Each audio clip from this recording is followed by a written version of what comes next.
Hey, how's it going? I hope everyone is having an amazing day and welcome back to the channel. This is the DJI Osmo Mobile 8, but to make it a bit easier, I am going to call it the DJI OM8. And in this video, you're going to learn how to set up this gimbal, how to use the features that it has, and how to change some of the most important settings. So take the gimbal out of the box if you haven't done so, and let's jump into it. Let's start by charging the battery with a power brick and the supplied USB-C cable and plug it on this port on the left side of the gimbal. When the gimbal is charging, you will see this battery icon blinking, and when it's fully charged, the battery icon will turn off. To fully charge the OM8, it will take about 2.5 hours and the battery will last for about 10 hours. To extend the built-in tripod, you need to grab this section at the bottom of the gimbal and pull it down. Then extend each leg, and this will allow you to place the gimbal on a flat surface. To retract the tripod, fold each leg like this and then push it up together. On windy conditions or if the surface is not even, I recommend using a regular tripod, which you can attach at the bottom section of the gimbal. This is a magnetic clamp that you need to attach on your smartphone. Before you do that, make sure that this icon points to the camera. You need to attach the clamp right in the center of the phone by attaching one of the legs on one side and then pulling the other one like this. And pay close attention so the clamp is mounted straight like this.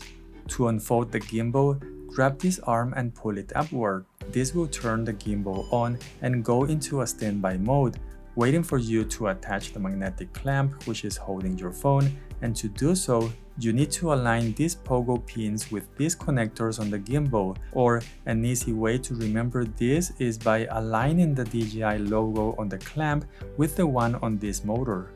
Once you mount the phone on the gimbal, it will balance and position the phone in a vertical or horizontal position, depending on the last orientation that was used. If the phone has not been attached within 30 seconds, the OM8 will go into a sleep mode, and if that happens, all you need to do is press the M button once, or you can just mount the phone like so. If this is the first time using this gimbal, I highly recommend to download the DJI Mimo App to be able to install any firmware update that the OM8 might need. Use the App Store if you have an iPhone, and if you're using an Android device, you need to open your internet browser and go to the DJI website, where you can get the app on the download section. Open the Mimo app and follow the indications to finish the configuration of the app, and look out for a firmware update message. This is the multifunctional module, and this can be attached on this side of the clamp that has the connectors. It can be mounted facing forward or backward depending on your needs, and to remove the module, you need to press this button in the back and pull the module away at the same time. To use the fill light, you can turn it on by pressing this button on the module once. To increase the brightness, keep pressing the same button once, and after reaching the maximum level, it will turn off. To adjust the color temperature, press this other button on the module until you get the one that you need. You can also control the fill light using this wheel on the left side of the OM8. Press and hold it to turn the light on or off, and to change the brightness or the color temperature, rotate the wheel clockwise or counterclockwise. The multifunctional module has a tracking sensor that will allow you to track a human subject, a cat, or a dog. The sensor doesn't work if you use the Mimo app, but you can use any camera app inside your phone, and this works with iPhones and Android devices as well. The sensor needs to face the subject, and there are two ways to activate this. The first option is to press the trigger on the back of the gimbal once, and the sensor will start tracking the subject standing in the center of the frame. The second option is to show your hand like this for about a second to start the tracking. The best way to know if the sensor is active is by looking at this light indicator. Red means it's not active, and a green light means that it's tracking. You can also use the B gesture to start a countdown to start or stop recording, or to take a picture if you're using photo mode. A yellow indicator will blink for about 3 seconds to confirm, and for this to work, the OM8 needs a Bluetooth connection with your smartphone, but the sensor doesn't need to be tracking for this to work. To change the composition, you can use this gesture and the light indicator will turn yellow. You can now move to the position that you want and show the same gesture to confirm that position. But this can also be done with the joystick to move the camera and set the position of your subject where you want. To reset this position, use the joystick again or double press the trigger. And if you want to stop tracking, you can press the trigger once, or you can show your hand once again until the green indicator turns red. If this light indicator is off, it means that the module has not been used for more than 5 minutes and is currently on the sleep mode. So to reactivate the sensor, just press the trigger once. If you want to track an object, you need to use the tracking feature inside the DJI Mimo app. You can use the trigger to start tracking the subject in the center of the frame, or you can draw a square on the subject that you want to track. To stop tracking, you can press the trigger once, or you can tap the X on the corner of the green square. The module can be used as a receiver with 1 or 2 microphone transmitters. It supports the DJI Mic 2, the Mic 3, and the Mic Mini.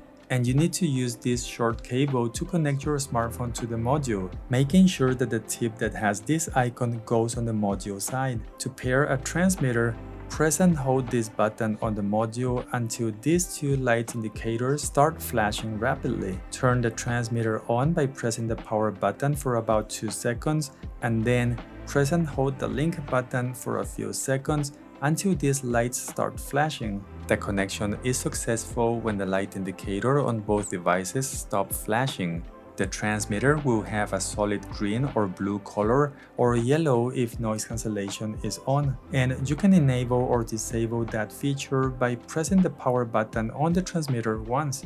Besides the tracking, the trigger on the back of the gimbal also has a few additional functions. Double press it to recenter the camera, and triple press it to rotate the phone 180 degrees. If you press, release, and hold the trigger, it will enter a sport mode. This makes the gimbal react faster to your movements, which is useful for fast-moving subjects or if you need to reframe as quickly as possible. If you are using the Mimo app to record videos, you can rotate the wheel on the left side to zoom in or out, and you can also use it to manually adjust focus. And to switch between one mode or the other, you need to press the wheel once. On the main panel, this is a joystick that lets you move the camera around. Pressing this button here will switch between the rear and the front-facing camera, and if you press it twice, it will change the orientation of the phone to horizontal or vertical mode. On the display panel, the color of the battery icon indicates the remaining battery level. The red button is the shutter, and pressing it once will start or stop recording a video, or it will take a picture if you are using photo mode. With the M button, you can turn the gimbal on by pressing it once, and to turn it off, press and hold it for about 2 seconds.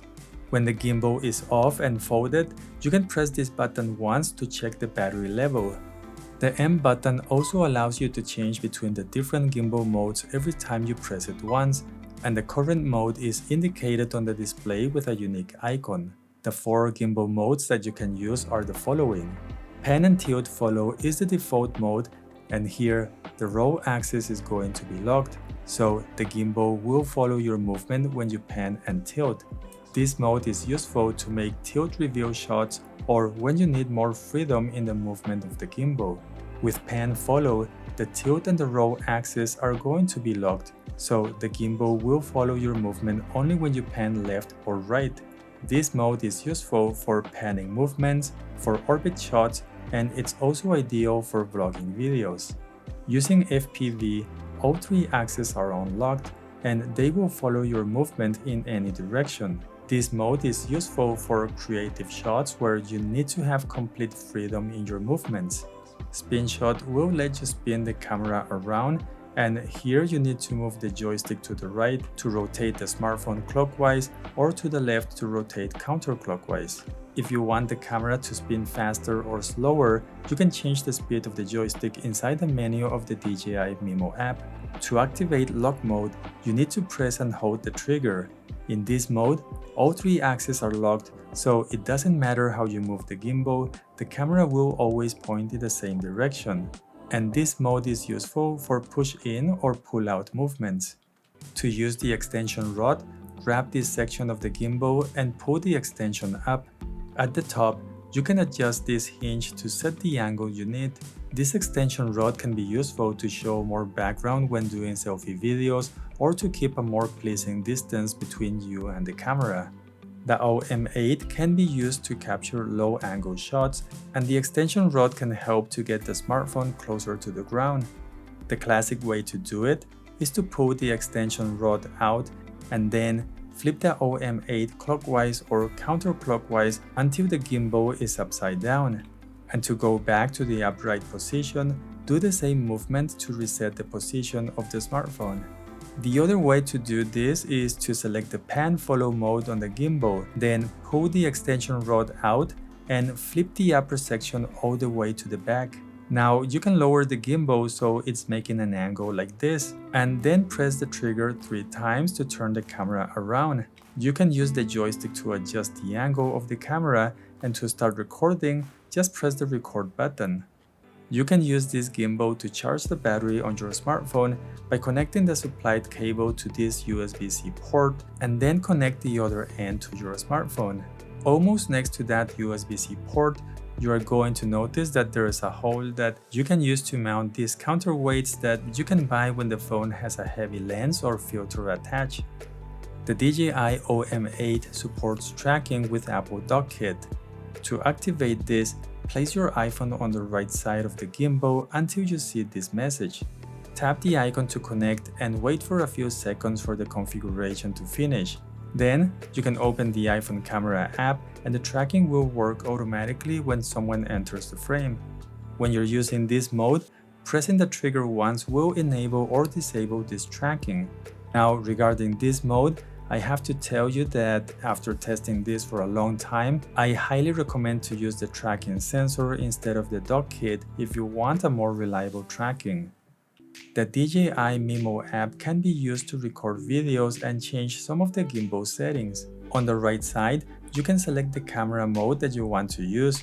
Pressing the red icon will start or stop recording, and on the left side, you can select manual or auto settings, change the resolution and the frame rate.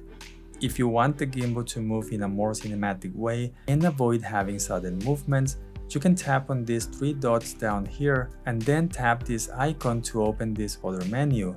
On the follow speed, I like to set it to slow unless I need the gimbal to be more responsive. Below the follow speed, this option will start the calibration of the gimbal, but before you start this, place the gimbal down on a flat surface. And to change the follow speed of the tracking module, tap this icon and now you can slide this to the left or the right to make the tracking faster or slower. For most cases, I do recommend to use this value between 20 and 26, and this option below will let you enable or disable the gesture controls, which can be useful if you don't want any of those commands to activate by accident. I hope you found this tutorial useful, and if you have any questions or just want to say hello, please use the comment section down below. Please don't forget to give this video a like. Have an amazing day, and how about if I see you all in the next video? Bye.